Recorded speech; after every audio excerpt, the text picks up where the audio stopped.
Hello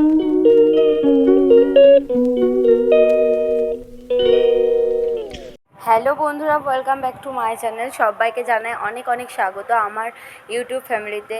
তো সবাই কেমন আছো? আশা করি ভালো আছো। আর আমি কিন্তু গায়ে হলুদের ভ্লগ অলরেডি আপলোড করে দিয়েছি। এখন কিন্তু আমি বিয়ের ভ্লগ তোমাদের সঙ্গে একটু যেটুকু ক্লিপ আমার কাছে আছে সেটুকুই আপলোড করবো। সরি, কথাটা তুতলে গেছিলো। তো এদিকে দেখো, আমি কিন্তু রেডি হয়ে গেছে। আমি এখানে কাতান পরেছিলাম আর তার সঙ্গে ম্যাচিং ব্লাউজ, চোকার বড় হার আর একদমই মেকআপ অল্প করেছিলাম। তো যাই হোক, ওইদিকে মামার সঙ্গে কিন্তু ঘাড়ে মাথা দিয়ে ঘুমিয়ে পড়েছিল। আর এখন আমার অলরেডি খাওয়া দাওয়া করে রাত্রিবেলা, রাত তখন ওই 11টা 11:30 মতো বাজে। এদিকে দেখো মামার সঙ্গে কিন্তু ঘুমিয়ে গেছে। আর ওকে এরকমভাবে কোনো দিন শোয়াইনি, ফার্স্ট টাইম। কিন্তু কি বলতো, সব কিছুর সঙ্গে অভ্যস্ত করানো দরকার আমার মনে হয়। একটা মানুষকে সব দিক থেকে অভ্যাস করানো দরকার। আমরা যেমন সবেতে অভ্যস্ত, তাকেও সবেতে অভ্যস্ত করানো দরকার। তো যাই হোক, তো চলো। আর মুখের অবস্থা কিন্তু খুব খারাপ। আর এখানে লাইটটাও অনেক কম, সেটা তোমাদেরকে বলছিলাম যে লাইটটা এত কম যার জন্য খুব কালো লাগছিল। তো সকালেই হবে সিঁদুরদান, এগুলো সকালেই হবে। আর এদিকে 7 পাকে ঘোরা, আরও যা রিচুয়ালস আছে সবই হয়ে গেছিলো। কারণ আমরা অনেক দেরি করে খেতে গেছিলাম। মাম্মাম একটু কান্নাকাটি করছিল, ওকে একটা ভারী ফ্রক পরানোর জন্য ও খুব কান্নাকাটি করছিল। তো চলো, দেখা হচ্ছে সিঁদুরদানের সময়। এখানে দেখো, ক্যামেরাটা আমার আর কি যে করছিল সে একটু ভুল করে আর কি এরকম করে দিয়েছে। তো যাই হোক, তোমরা দেখে নাও পুরো সিঁদুরদানটা, তোমাদের সঙ্গে ভালোভাবে আমি শেয়ার করছি। তো তারপর আমি যখন ক্যামেরাটা করব তখন কিন্তু আবার ক্যামেরাটা আমি যেমন ইউটিউবের ভ্লগ হিসাবে যেমন ক্লিপটা নেওয়ার সেরকমভাবেই নেব। তো চলো, এখানে কিন্তু খুব মিষ্টি লাগছিলো দুজনকে। এটা কিন্তু আমার সম্পর্কে পিসশাশুড়ির বড় মেয়ের মেয়ে, মানে আমার কিন্তু এটা ভাগ্নে হয়। তো আমি ওর মামিমা হচ্ছি, আর আমার ওই যে জামাই, আমি ছোট্ট মামি শাশুড়ি।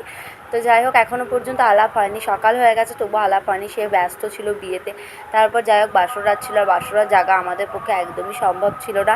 সারাদিন এত দূর জার্নি করে যাওয়ার পর আবার রেডি হয়ে গায়ে হলুদের সমস্ত রিচুয়ালসে থাকা, তারপর আবার অনেক খাটাখাটনি হয়েছিল। আর আমি কিন্তু পার্ট 1 অ্যান্ড পার্ট 2 এইভাবে দিইনি, গায়ে হলুদের ভ্লগ আলাদাভাবে আপলোড করেছি, দেন এটা আলাদাভাবে আপলোড করলাম বিয়ের ভ্লগটা। আর দেখো, আমার যে ছোট্ট মিষ্টি ভাগ্নিটা না, ও খুব চুপচাপ, জানো তো। ও একদমই কথাবার্তা বেশি বলে না, খুব চুপচাপ, খুব ভালো, খুব ভদ্র। আর ওর বাড়ির ফ্যামিলিও খুব ভালো, ওদের ফ্যামিলিও খুব ভালো। আমি ওদের বাড়ি ফার্স্ট টাইম গেলাম, কিন্তু দিদির সঙ্গে আমার আগে আলাপ হয়েছিল, আগে পরিচয় হয়েছিল, খুব ভালো মানুষ। তো যাই হোক, এখানে কিন্তু আমি সকালবেলায় তখন আমার ঘুম ভাঙেনি, অর্ধেক বিয়ের পর গিয়ে আমার ঘুম ভেঙেছিল। তো যাই হোক, এখন সিঁদুরদানটা হবে, তো দেখতে থাকো।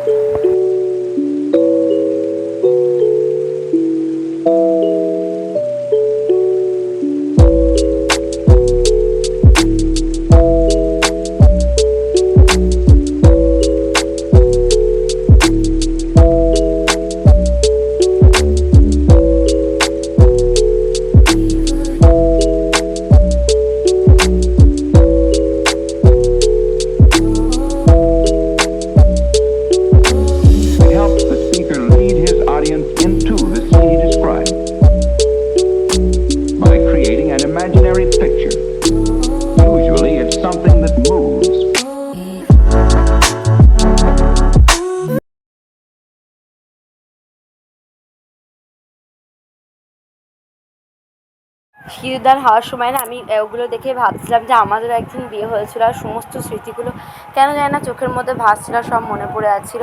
তো যাই হোক, চলো, বিয়েটা কিন্তু খুব ভালোভাবে কমপ্লিট হয়েছিল। তো আজকের ভিডিওটা আমার এই পর্যন্তই। সবাইকে বাই, আবার দেখা হবে নতুন কোনো ভ্লগে। আর এই ভ্লগের লাস্টে আমাদের কিছু ছবি, গায়ে হলুদের কিছু ছবি অ্যাড করে দেবো, সেগুলো তোমরা একটু দেখে নিও। 2-1টা ছবি দেবো, আমারই 2-1টা ছবি দেবো, সেগুলো তোমরা একটু দেখে নিও। আর প্লিজ আমার চ্যানেলটাকে সবাই সাবস্ক্রাইব করে দিও, আমার পাশে থেকেও সারা জীবন। আর মাম্মাম সোনা যেহেতু সাইড থেকে খেলা করছে, তো সেহেতু মাম্মাম সোনা কিন্তু চিৎকার করছে, সেই চিৎকার তোমরা শুনতে পাচ্ছ। তো যাই হোক, দেখো